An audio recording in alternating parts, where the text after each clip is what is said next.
Selamat pagi Bapak Ibu Saudara yang Tuhan Yesus kasihi. Selamat bertemu kembali dalam program Marturia Ministry di hari ini, Rabu 20 Juli 2022. Hari ini kita bersukacita bersama saudara kita yang menerima berkat Tuhan dengan ketambahan setahun usia, Bapak Yohan Watimuri dan anak Theoderic Pratama Panjaitan. Kami mengucapkan selamat ulang tahun. Tuhan Yesus senantiasa memberkati di usia yang baru. Sebelum kita beraktivitas di hari ini, mari kita berdoa. Tuhan, terima kasih untuk hari baru yang Engkau karuniakan bagi kami. Kami mau menjalaninya, karena itu kami mau mendasari dengan membaca dan merenungkan firman-Mu. Tolonglah kami untuk mengerti dan mampukan kami untuk melakukannya di sepanjang kehidupan kami. Demi nama Tuhan Yesus Kristus kami berdoa. Amin. Bacaan firman Tuhan untuk kita terdapat dalam Pengkhotbah pasalnya yang ketiga ayatnya yang ke-16 sampai dengan Pengkhotbah 4 ayatnya yang ketiga. Firman Tuhan berkata, "Ada lagi yang kulihat di bawah matahari, di tempat pengadilan, di situ pun terdapat ketidakadilan. Dan di tempat keadilan, di situ pun terdapat ketidakadilan. Berkatalah aku dalam hati, Allah akan mengadili baik orang yang benar maupun yang tidak adil. Karena untuk segala hal dan segala pekerjaan ada waktunya." Tentang anak-anak manusia, aku berkata dalam hati, Allah hendak menguji mereka dan memperlihatkan kepada mereka bahwa mereka hanyalah binatang. Karena nasib manusia adalah sama dengan nasib binatang. Nasib yang sama menimpa mereka, sebagaimana yang satu mati demikian juga yang lain.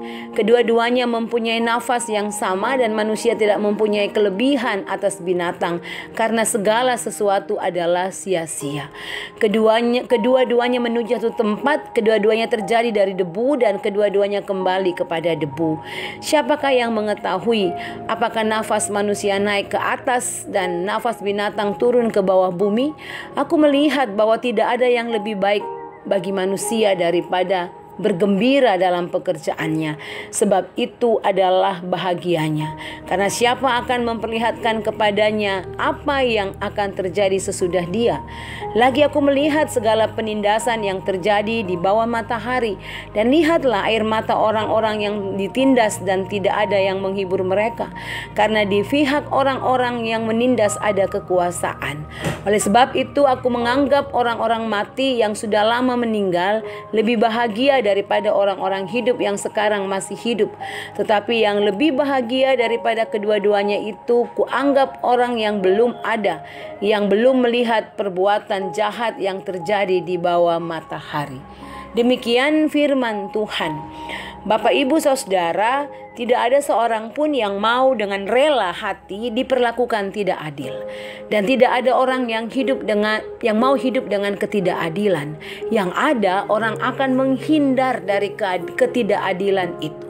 Tapi kita masih melihat ketidakadilan ada dalam kehidupan kita di dunia ini. Dan tidak ada yang dapat menjamin, tidak ada yang dapat memberi jaminan bahwa ketidakadilan tidak ada lagi di dunia ini. Ada orang yang melakukan ketidakadilan dan ada juga orang yang diperlakukan tidak adil.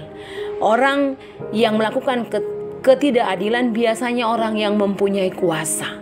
Dan orang yang diperlakukan tidak adil biasanya orang yang tidak punya kuasa. Orang yang diperlakukan tidak adil pastilah merasakan kecewa dan bisa jadi putus asa dan harapannya hilang. Apalagi kalau yang melakukan ketidakadilan adalah orang yang mempunyai kuasa. Rasanya nggak akan terlepas dari ketidakadilan itu. Tapi Bapak Ibu Saudara, dalam bacaan kita ini pengkhotbah mau mengatakan Allah akan mengadili baik orang yang benar maupun yang tidak adil.